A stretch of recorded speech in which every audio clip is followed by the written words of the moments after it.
By your words you will be justified, and by your words you will be condemned.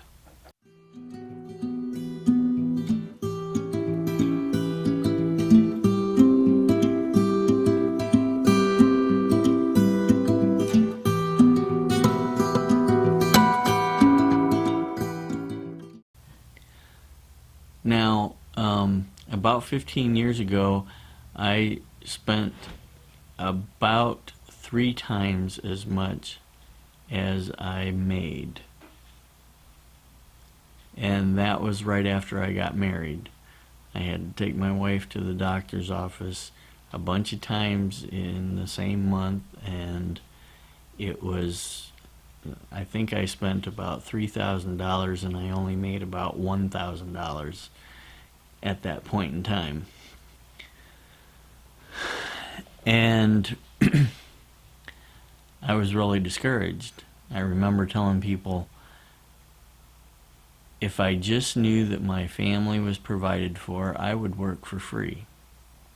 Well, fast forward about a year, and I was working at a different job, and I came under the conviction that I needed to quit that job, and it was, due to moral reasons.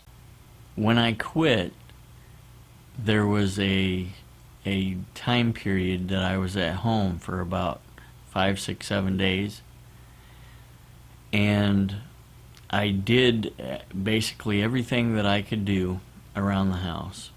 And when I got done with everything that I could do around the house, I got down on my knees and I said, Lord, I know that idle hands are the devil's playground, and I don't want to be in that mode.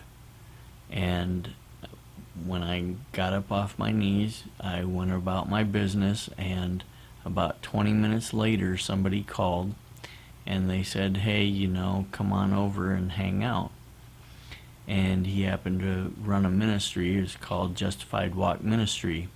We print a book called His Robe or Mine, and I'll put a link in the description box below. But when I was over there,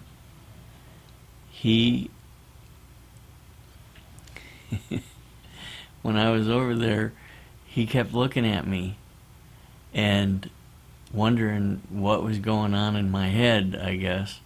He said, most people don't understand that you made a moral choice. But I understand, and I support you. Well, I came back the next day, and the next day, and the next day, and the next day, and I just kept coming back. And then he started really looking weird at me. He says, well, I only invited you over for a day to hang out, to, kind of give you support. We don't pay anything here. Why do you keep coming back? And at that point in time, I don't think I told him, but later on I told him, I said, look, when you called me that day, I had just finished praying for something to do. It was an open door. To walk through that, to not walk through that door would be unthinkable, really, because, there's 2 aspects to faith. First, you speak or you ask, and then the second aspect is that you act when the door opens. So faith is like a verb. It's an action word in actuality. Anyway, I worked with him off and on for about 6 years. I never lacked anything. God provided for my family. I wasn't always put in the, spotlight, or, had thousands of dollars or anything like that coming in, but we were provided for. And, I worked with him for about 6 years, and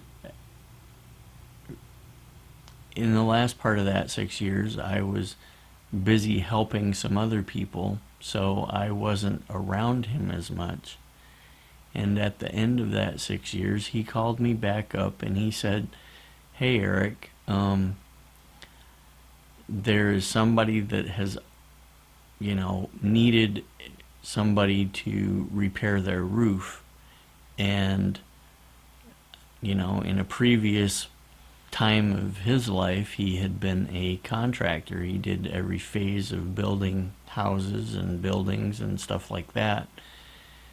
And he said, I told them that I would do it, and I didn't want to be paid, but I needed other people to help me, and that I wanted them to be able to be paid.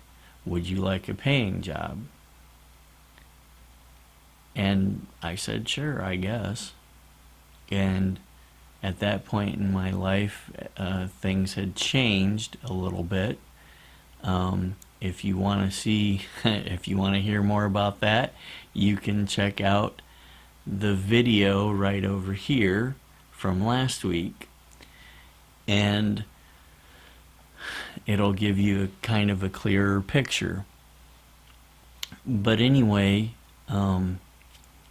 that kind of marked the end of my working in faith for nothing part. Well, the Lord provided for me, and begin another part where I worked with him for money, and then shortly after that I received a different job, and I worked there for 6 years before doing what I do now.